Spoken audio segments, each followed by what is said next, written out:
Hello বন্ধুরা, আসসালামু আলাইকুম। আমি হাসি আমার ব্যস্ত রান্নাঘরে সবাইকে ওয়েলকাম করছি। আমি আজকে দেখাবো ভাপা পিঠার রেসিপি। এটা খুবই সহজ আর সিম্পল, কিন্তু অনেক সময় সিম্পল পিঠাটি বানাতে আমাদের কিন্তু হিমশিম খেতে হয়। তো দেখুন, এখানে আমি অনেক বড় একটা বিশাল সাইজের ভাপা পিঠা বানিয়ে নিয়েছি। জি বন্ধুরা, আজকে আমি এই বড় সাইজের বিশাল সাইজের ভাপা পিঠা আপনি কত সহজে বাড়িতে তৈরি করতে পারেন সেটাই আমি আজকে আপনাদের সাথে শেয়ার করব। আমি এখানে দেখুন একটি পিঠা আমি আপনাদেরকে কেটে দেখিয়ে দিচ্ছি এটা কতটাই সুন্দর, কতটাই ফ্লপি এবং কতটাই ডিলিশিয়াস এবং কতটাই সফট। তো চলুন বড় সাইজের ভাপা পিঠা খুব সহজে কিভাবে কোনো ঝামেলা ছাড়া তৈরি করা যায় সেটা দেখে আসি। পিঠা বানাতে চলে এসেছি। আমরা সবাই জানি ভাপা পিঠার জন্য যেটা লাগবে সেটা তো মূলত চাউলের গুঁড়া। আমি এখানে আপনারা দেখতে পাচ্ছেন অনেকগুলো বেশ খানিকটা চাউলের গুঁড়া নিয়ে নিয়েছি একটি স্টিলের বড় গামলার ভেতরে। একটু বেশি করে পিঠা বানাবো। পিঠা বানালে হয় কি যে একা তো খাওয়া যায় না, পিঠা জিনিস কি একা খাওয়া যায়? শেয়ার করে খেলেই কিন্তু এটার মজা। তো পিঠা আমি আজকে একটু শেয়ারও করব, নিজেরাও খাবো, সেই জন্যই বানাচ্ছি। তো এখানে আমি নিয়ে নিয়েছি চাউলের গুঁড়া, নিয়ে নিয়েছি আলো চাউলের গুঁড়া। আমি এই চাউলের গুঁড়াটা নিজে বাসায় রেডি করেছি ব্লেন্ডারে। এখানে শুধু আলো চাউলের গুঁড়াও নেই, মূলত বেশিরভাগই আলো চাউলের গুঁড়া আছে, তার সাথে আছে হচ্ছে একটু ভাতের চাউলের গুঁড়া এবং পোলাওর চাউলের গুঁড়া। এইভাবে চাউলের গুঁড়া করলে পিঠার টেস্টটা, যে কোনো পিঠার টেস্ট অনেক মজা এবং টেস্টি হয়। তো এখন যেটা করতে হবে, নর্মাল পানি, বাসার নর্মাল টেম্পারেচারে অল্প অল্প পানি দিতে হবে আর এটাকে এইভাবে আস্তে আস্তে মেখে নিতে হবে। একবারে কিন্তু পানি দেওয়া যাবে না। এই সিস্টেম ভাপা পিঠার ক্ষেত্রে যেটা আমি বলবো, এই সিস্টেমটা কিন্তু আমরা সবাই জানি পিঠা বানানোর। প্রবলেমটা হয় কোথায়? যখন সব কিছু রেডি, আপনি পিঠা বানাবেন, তারপরে হচ্ছে বাটিতে পিঠা ভরে সাজিয়ে রাখবেন, রেখে যখন ওটা উল্টো করে দিতে যাবেন তখনই পিঠা দেখবেন যে ভেঙে যাচ্ছে। সমস্যাটা ওইখানেই হয় সবার। তো ওইখানে যাতে প্রবলেম না হয় সেই জন্য আমি আজকে খুব সহজভাবে চেষ্টা করব, খুবই সহজভাবে দেখানোর জন্য, যাতে ভাপা পিঠা আপনারা তৈরি করতে পারেন। যারা পারেন তারা তো পারেনই, কিন্তু নতুনদের জন্য অবশ্যই, এবং যারা পিঠা তৈরি করতে পারেন তাদের জন্য একটা নতুন সিস্টেম আমি দেখাবো, যাতে খুব সহজেই ভাপা পিঠাটা তৈরি করা যায়। দেখতেই পাচ্ছেন আমি অল্প অল্প করে পানি দিচ্ছি আর অল্প অল্প করে মাখিয়ে নিচ্ছি। একবারে কিন্তু পানি দেয়া যাবে না। শুরুতেই আমি চাউলের গুঁড়োতে লবণ দিয়ে নিয়েছিলাম, সেই জন্য সেটা ক্যামেরায় বন্দি হয়নি, কিন্তু আমার লবণ কম হয়েছে, সেই জন্য আমি আবার একটু লবণ দিয়ে দিচ্ছি। দিয়ে আমি এটাকে দেখুন প্রায় এটা হয়ে এসেছে, আর একটু মাখিয়ে নিলে এটা হয়ে যাবে। আপনারা কিন্তু লবণটা আপনাদের পরিমাণ অনুযায়ী বুঝে দিবেন। এই টেস্টটা কিন্তু লবণ কম বেশি হলে কিন্তু ভাপা পিঠা খেতে মজা লাগবে না। তো আমি আরেকটু মাখিয়ে নিচ্ছি। বেশ কিছুক্ষণ পর পিঠার জন্য আমার চাউলের গুঁড়াটা দেখুন রেডি হয়ে গেছে। তো কাছ থেকে দেখিয়ে দিচ্ছি, একটু দলা দলা, এটা ব্যাপার না, এটা যখন আমি চেলে নেব তখন এগুলো সব চলে যাবে। আর এটা রেডি হয়েছে আমরা বুঝবো কিভাবে? আমরা সবাই জানি, একটু এরকম চাপ দিলে দেখবেন এটা দলা পেকে গেছে। যখন এরকম করবেন দেখবেন এটা ব্যাস একদম ঝুরঝুরে হয়ে পড়বে না, একটু দলা দলা হয়ে পড়বে, তখনই বোঝা যাবে যে এটা রেডি হয়ে গেছে। যদিও আজকে আমি এত সহজ পদ্ধতি দেখাবো যে আটাটা যদি একটু ঝুরঝুরেও হয় তাও আপনার পিঠায় কোনো প্রবলেম হবে না। তো চলুন এটা চেলে নেই। চালার জন্য আপনারা স্টিলের চালনিও ব্যবহার করতে পারেন, এই ধরনের প্লাস্টিকের চালনি সবার বাড়িতেই থাকে, এটাও ইউজ করতে পারেন। এই ধরনের সরপোষও আপনারা ইউজ করতে পারেন, কিন্তু খেয়াল রাখতে হবে যেন সরপোষের স্মৃতিটা একটু বড় হয়, তাহলে কিন্তু ভালো হবে, তা না হলে বেগ পেতে হবে। তো আমি এটাতে করতেছি, এটাতে করলে চারি সাইড দিয়ে পড়ে যাওয়ার কোনো সম্ভাবনা নাই, তো আমি আজকে এটাতেই করব। তো যেটা বলছিলাম, একটু বড় ছিদ্রযুক্ত ইয়া হলে ভালো হয়। দেখুন আমি আপনাদের সুবিধার্থে এইভাবে দেখিয়ে দিচ্ছি। আস্তে আস্তে এইভাবে যখন আপনি এরকম ঘুরিয়ে ঘুরিয়ে এখানে চাপ দিবেন তখন সুন্দর করে চাউলের গুঁড়াগুলো এখানে পড়ে যাবে। এই সময় একটু ধৈর্যহারা হয়ে যেতে পারেন, কারণ একটু সময়ের ব্যাপার, কিন্তু ধৈর্যহারা হলে তো আর পিঠা হবে না, তাই না? ধৈর্যহারা হওয়া যাবে না। এইভাবে আস্তে আস্তে আমি এখন আটাটাকে চেলে নিচ্ছি। চাউলের গুঁড়াগুলো চেলে নিয়ে আমি এরকম একটি কাচের পাত্রে রেখে এইভাবে একটু এপাশটা একটু চেপে রেখেছি, যাতে এটা শুকিয়ে না যায়, একটু ঢেকে রাখলাম। এখন যখন যখন পিঠা বানাবো এটা খুলে খুলে আমি পিঠা বানাবো। আর পিঠার জন্য যেটা খেজুরের গুড় নিয়ে নিয়েছি নারিকেল কোরানো। এখন চলুন পিঠা বানানো শুরু করি। পিঠা বানানোর নিয়মটা আমরা সবাই জানি। এরকম কিছু একটা নিয়ে আমরা এর ভেতরে পিঠা সাজিয়ে সেটাকে আবার কাপড় দিয়ে মুড়িয়ে এইভাবে কিছুর উপর দিয়ে দিই। সমস্যাটা হয় তখন যখন আমরা এটা উঠাতে যাই। উঠাতে গেলেই কি হয়, পিঠাটা ভেঙে যায়, না হয় সমস্যা হয়, তখনই আমাদের মন খারাপ হয়ে যায়। তো তাহলে আজকে আমি সেই সমস্যার সমাধানের জন্য আমি আপনাদের কাছে যেটা নিয়ে এসেছি, যদি এই ঝামেলাই না থাকে, এটা ছাড়াই যদি আপনি সুন্দর ভাপা পিঠা বানাতে পারেন তাহলে তো আরও ভালো হয় না? কি দরকার আলাদাভাবে অন্য কিছুর মধ্যে সাজানো? এরকম একটি ছাঁকনি দেখবেন সবার বাড়িতেই পাওয়া যায়। এই ছাঁকনির উপরে সাদা কাপড় আমি ভিজিয়ে নিয়েছি। ভিজিয়ে এটাকে আমি চিপে মানে সরাসরি ছাঁকনির উপরেই আমি দিয়ে দিলাম। দিয়ে এই ছাঁকনি ঠিক আকারে আমি এই কাপড়টাকে বিছিয়ে নিলাম। নিয়ে আমি যে কাজটা করব সেটা হচ্ছে এখানেই আমি চাউলের গুঁড়া দিয়ে দেব। সুন্দর করে পিঠাটাকে আমি এখানেই সাজিয়ে নেব।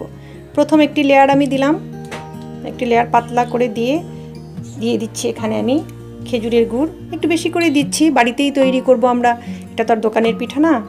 যেভাবে দিবে সেভাবে খেতে হবে। নিজেরা ইচ্ছা মতো গুড়, তারপরে হচ্ছে একটু নারিকেল দিয়ে দিলাম। দিয়ে আমি এটাকে 2 লেয়ারে বানাবো পিঠাটাকে আমি অবশ্য। দিয়ে এখন আমি আবার এখানে চাউলের গুঁড়া দিয়ে দিচ্ছি। দিয়ে আবার একটু গুড় দিয়ে দিলাম, আবার নারিকেল দিয়ে দিলাম। এই যে নারিকেল বেশি করে দিয়ে এখন লাস্ট আরেকটি লেয়ার আমি উপরে দিয়ে দিলাম। আপনারা দেখতে পাচ্ছেন আমি কিভাবে করছি।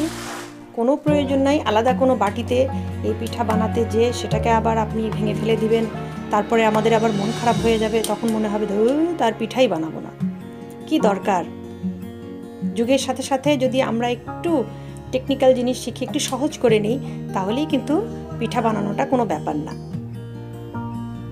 দেখা যাচ্ছে যে সারা জীবন ওই মা, চাচি, নানি কখন এসে পিঠা বানিয়ে দেবে সেই অপেক্ষায় বসে থাকতে হবে। কেন রে ভাই, আমরাও তো এখন মা হয়েছি, একদিন নানি হব, চাচি হব, আমাদেরকেও তো শিখতে হবে। ঐতিহ্যটা যদি আমরা ধরে না রাখি তাহলে তো মুশকিল। হয়ে গেল আমার পিঠা। এখন এটাকে কি করতে হবে, এইভাবে সুন্দর করে আমি ঢেকে দেব। দিয়ে এটা এখন আপনি যার খুশি পাতিলের উপরও বসাতে পারেন, কলসির উপরও বসাতে পারেন, হয়ে যাবে আপনার পিঠা। ভাঙার কোনো ভয় নেই। চুলায় আমি হাঁড়িতে আগেই পানি বসিয়ে দিয়েছি বলক ওঠার জন্য। পানিটা দেখুন বলক উঠে গেছে। এখন আমি পিঠাটা এখানে ডিরেক্টলি দিয়ে দিচ্ছি। দিয়ে এটাকে আমি ঢেকে দেব। যেহেতু পিঠাটা অনেক বড় এবং একটু অন্য পিঠাদের যে সাইজে অনেক বড় এবং মোটা, সেহেতু এটাকে আমি একটু বেশিক্ষণই জাল দিয়ে নিব আর কি। বেশিক্ষণ ধরে এটাকে করব। এখন যতক্ষণ লাগে, যদি 10 মিনিট লাগে 10 মিনিট, 15 মিনিট লাগে 15 মিনিট। এই পিঠাটা হতে থাক, এখন আমরা খুলবো না। চলুন, এটা তো দেখালাম চুলায়, যাদের রাইস কুকার নেই তারা চুলায় কিভাবে করবেন বড় পিঠা, এটা তাদেরকে দেখালাম। এখন চলুন রাইস কুকারে কিভাবে আমরা খুব সহজেই বিশাল আকৃতির একটা ভাপা পিঠা তৈরি করতে পারবো সেই সিস্টেমটা দেখে নিই। রাইস কুকারে পানি গরম তুলে দিয়েছি, আর এটা হচ্ছে রাইস কুকারের সেই পাত্রটি যেখানে ভর্তা টর্তা করার জন্য এটা দেওয়া হয়েছে, স্টিম করার জন্য আর কি, এখানে যাতে ভাপে কিছু আপনি করতে পারেন। রাইস কুকারের একটা সুবিধা হচ্ছে এটাতে আপনি কি বলে ওটাকে, মোমোস বানাতে পারবেন, তারপর হচ্ছে পুলি পিঠা, এগুলো খুব সহজ হয়ে যায় আর কি। এখানেও আমি সেম পদ্ধতি অবলম্বন করব। এখানে আমি কোনো প্রকার ইচ্ছে করলে এটাতেও আপনি করে 3টা পিঠা একসাথে দেওয়া যায়, কিন্তু আমি যেহেতু আজকে সহজভাবে আপনাদেরকে শেখাবো, সেহেতু আমি এই যে একটা সাদা কাপড়, পাতলা সাদা কাপড় ধুয়ে চিপে নিয়েছি। নিয়ে এখন আমি এই রাইস কুকারের যে পাত্রটা আছে, এই পুরা বড় এই সম্পূর্ণ এই পাত্রটিতে আমি একটি ভাপা পিঠা এখানে সেট করব। করে তারপরে আমি ডাইরেক্ট এটাতে তুলে দিব। এতে কি হবে, আপনার সময়ও বাঁচবে, এক পিঠা দিয়ে পরিবারের সবার নাস্তা হয়ে যাবে, আপনি বারবার পিঠা বানানোর ঝামেলা থেকে মুক্তি পেয়ে যাবেন। তো শুরু করছি। প্রথমেই ঠিক যেভাবে আমরা ছোট পিঠা সাজাই, ঠিক একইভাবে সেম প্রসেসে আমরা বড় পিঠাটিও সাজিয়ে নেব। একটি পাতলা প্রলেপ দিয়ে দিলাম। দিয়ে এখানে আপনি যেহেতু অনেক বড় পিঠা হবে, গুড়ের পরিমাণটাও কিন্তু আপনাকে বেশি দিতে হবে। গুড় এবং নারিকেলের পরিমাণটাও আপনাকে বেশি দিতে হবে। গুড় দিলাম, নারিকেল দিয়ে দিলাম। আশা করি আজকের আমার এই পদ্ধতিটা দেখে অনেকেই মনে হয় খুশি হয়ে যাবেন, জানি না, কারণ এই ভাপা পিঠার প্রবলেমটা এখানেই, যখনই আপনি কোনো কিছুর মধ্যে পিঠাটা সেট করে উল্টাতে যাবেন তখনই ঝামেলা হয়। সেই জন্য আমি ওই উল্টানোর পদ্ধতিটাই বাদ দিয়ে দিয়েছি। তো বন্ধুরা, ভিডিওটি যদি ভালো লাগে, সহজ মনে হয়, তাহলে অবশ্যই লাইক দিবেন। আপনাদের লাইকটা খুবই জরুরি। আর হচ্ছে আমার চ্যানেলটিকে সাবস্ক্রাইব করবেন, যাতে নিত্য নতুন আমার আপডেট ভিডিও পেতে আপনাদের কোনো প্রবলেম না হয়। আর বন্ধু বান্ধবের মধ্যে কিন্তু আমার রেসিপিটা অবশ্যই শেয়ার করবেন। এতে কি হবে, সবাই উপকৃত হবে এবং সবাই পিঠা বানাবে এবং খুশি হয়ে দেখা যাচ্ছে আপনাকেও পিঠা খেতে তারা ডেকে নিল। তো যেটা বলছিলাম, আর এটা কিন্তু বেশি চাপাচাপি করা যাবে না, খুবই হালকাভাবে, যাতে ভাপে এটা সিদ্ধ হতে সময় কোনো প্রবলেম না হয়। খুবই হালকাভাবে, ঠিক ছোট পিঠা আপনারা যেভাবে রেডি করেন ঠিক এভাবেই আপনি বড় পিঠাটাও রেডি করে নেবেন। এখানে প্রায় অনেকগুলো লেয়ার হয়ে গেল। তো বন্ধুরা, আরেকটি লেয়ার আমি ভিতরে করে দিয়েছি, দিয়ে এটাকে আমি চাপাচাপি করব না, জাস্ট এটাকে এই পাত্রটার আকৃতিতে এই যে হয়ে গেল। এখন সেম প্রসেসে আমি এই কাপড়গুলোকে এইভাবে ঢেকে দিয়ে এটা রাইস কুকারে তুলে দিব। তো দেখতেই পাচ্ছেন আমার রাইস কুকারে পানি একদম বলক এসে গেছে এবং পিঠাটা তৈরি করার সাথে সাথেই কিন্তু এটা এর ভেতরে দিয়ে দিতে হবে। দেরি করলে অনেক সময় পিঠাটা বসে যাবে, তখন ভাপটা ঠিকমতো না হয়ে পিঠা কাঁচা থাকার সম্ভাবনা থাকতে পারে। এই যে আমি ঢেকে দিলাম। এখন কি, যেহেতু এটা অনেক বড় এবং মোটা কেক টাইপের একটি পিঠা, সেহেতু আপনি এখানে তো আপনার কোনো টেনশন নাই পিঠা হবে কি হবে না, মাস্ট বি হবে। অতএব 15-20 মিনিট আপনি ওয়েট করেন, কোনো সমস্যা নেই। এদিকে দেখি 15 মিনিট পর আমার পাতিলের পিঠাটার কি অবস্থা। আমি এটা খুলতেছি, আপনারা কিন্তু বারবার খুলবেন না। দেখুন পিঠাটা সম্পূর্ণ হয়ে গেছে, কোথাও কোনো কাঁচা নাই এবং অনেক সফট হয়েছে পিঠাটা। এটা আমি নামিয়ে আপনাদেরকে দেখিয়ে দিচ্ছি।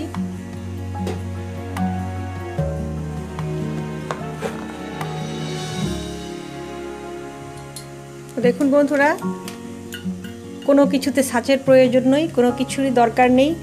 এই দেখুন, যদিও গরম, আমি আপনাদের দেখিয়ে দিচ্ছি কি সুন্দর একটি পিঠা এখানে দেখুন তৈরি হয়ে গেছে, ভাপা পিঠা। বড় পিঠাটাও দেখাবো, এটা আমি আপনাদের একটু কেটে দেখিয়ে দিচ্ছি কতটাই সফট। আমার তো দেখে কতটাই সফট এবং কতটাই সুন্দর এবং কতটাই নরম, গুড় গলে একদম। এখন শুধু খাওয়াটাই বাকি। প্রায় 16-17 মিনিট পর এখন আমি রাইস কুকারের ঢাকনাটা খুললাম, দেখি সেই লার্জ আমার বিগেস্ট ভাপা পিঠার কি অবস্থা। ওয়াও, দেখুন ফ্রেন্ডস, দেখুন কত সফট, ফ্লপি এবং বিশাল বড় একটি পিঠা। এইরকম একটি পিঠা হলে কি আর বাড়িতে আর কিছু লাগে? আমি এখন এটাকে নামিয়ে আপনাদের সামনে পরিবেশন করছি। তো বন্ধুরা দেখুন, পিঠাটা আমি এখানে নামিয়ে নিয়েছি। ওয়াও, কারো যদি বার্থডে হয় সকালবেলা, শীতের সকালে এত সুন্দর একটা গিফট, মানে কি বলবো, সে তো খুশি হয়ে যাবে। তো পিঠাটাকে আমি উল্টে নিচ্ছি। দেখুন বন্ধুরা, ওয়াও, এটা যে কত বড় পিঠা আমি আপনাকে বলতে পারবো না বন্ধুরা। রাইস কুকারের বড় সাইজ যেটা, সেই এটাতে আমি এই পিঠাটা করেছি, আপনারা দেখলেন। এবং এটা যে কত বড় সেটা আমি আপনাকে দেখিয়ে দিচ্ছি। দেখুন এটা কতটুকু, এটাতে একটা ভাপা পিঠা তৈরি করা হয়। আর এটার চেয়ে এটা যে কত গুণ বেশি এবং কত বড়, কত মোটা। এখন আমি আপনাদের কেটে এখন খেলাটা দেখিয়ে দিচ্ছি, কত সুন্দর, কত ফ্লপি এবং কতটাই এটা ডিলিশিয়াস। দেখুন বন্ধুরা, কি সুন্দর লেয়ার এবং দেখুন কতটাই এটা সফট। ওয়াও। তো বন্ধুরা, ভিডিওটি ভালো লাগলে অবশ্যই কমেন্টসে জানাবেন। আমি হাসি, অন্য কোনো দিন আসবো অন্য কোনো সহজ রেসিপি নিয়ে। ততক্ষণের জন্য আল্লাহ হাফেজ।